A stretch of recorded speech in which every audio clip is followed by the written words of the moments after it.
സംസ്ഥാനത്തെ ഈദ്ഗാഹുകളിൽ വിവാദ ചിത്രം കേരള സ്റ്റോറിക്ക് രൂക്ഷ വിമർശനം. വസ്തുതാവിരുദ്ധമായ സിനിമയുടെ കുപ്രചാരണങ്ങളിൽ വീഴരുതെന്ന് പാളയം ഇമാം VP സുഹൈബ് മൗലവി പറഞ്ഞു. കേരള സ്റ്റോറി പ്രദർശിപ്പിച്ചാൽ തകരുന്നതല്ല കേരളത്തിലെ മതേതരത്വമെന്ന് KNM ഉപാധ്യക്ഷൻ ഹുസൈൻ മടവൂർ വ്യക്തമാക്കി. മതേതരത്വത്തിനും ജനാധിപത്യത്തിനും ശക്തി പകരാൻ തെരഞ്ഞെടുപ്പിൽ വോട്ട് ചെയ്യണമെന്ന് സലാഹുദ്ദീൻ മദനി ആഹ്വാനം ചെയ്തു. കേരള സ്റ്റോറി സിനിമാ പ്രദർശനവും വിവാദവും കത്തി നിൽക്കുന്നതിനിടെയുള്ള ചെറിയ പെരുന്നാൾ. തെക്ക് തിരുവനന്തപുരം മുതൽ വടക്ക് കാസർഗോഡ് വരെ എല്ലാ ഈദ്ഗാഹുകളിലും അതിരൂക്ഷമായ വിമർശനമാണ് കേരള സ്റ്റോറിക്കെതിരെ ഉയർന്നത്.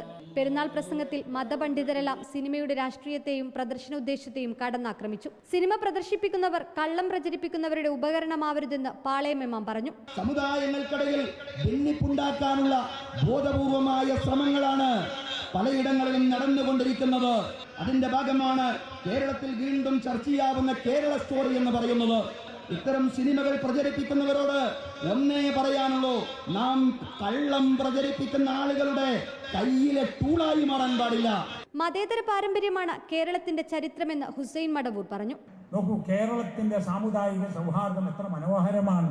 ഈ സൗഹാർദ്ദം തകർക്കുന്ന വിധത്തിൽ കേരള ഹിസ്റ്ററി സിനിമയുണ്ടാക്കി പ്രദർശിപ്പിച്ചത് കാര്യമില്ല, ജനങ്ങളത് അംഗീകരിക്കില്ല. ഒരുപടി കൂടി കടന്ന് മതേതരത്വത്തിന് ശക്തി പകരാൻ വോട്ട് ചെയ്യണമെന്നായിരുന്നു സലാഹുദ്ദീൻ മദനിയുടെ ആഹ്വാനം.